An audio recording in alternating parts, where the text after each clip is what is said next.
Hi everyone, and thanks for stopping by. Today I'm going to show you just how easy it is to locate our textbook course reserves at Craven Community College.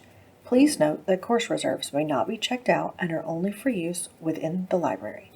The first thing we will need to do is navigate to the library website. From the Craven Community College homepage, click on Attending Craven, and under Support Services, click on Library. Now you have reached the library homepage. Once you are on our homepage, simply click on Resources and Course Reserves.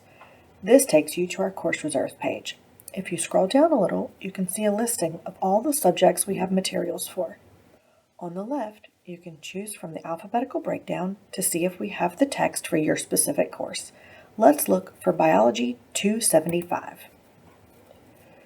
We'll scroll down to where Biology is, and then use the arrow here to see what other textbooks there are. As you can see, we do have the book for Bio 275. Now that you know we have the book, make your way to campus and borrow it at your leisure. Course Reserve textbooks are located on the left just inside the entrance to the library. Feel free to grab whatever textbook you need and find a comfortable place in the library to study. Once you've finished using it, simply return it to the circulation desk and we'll happily put it back on the shelf for the next person to use. Thanks for watching.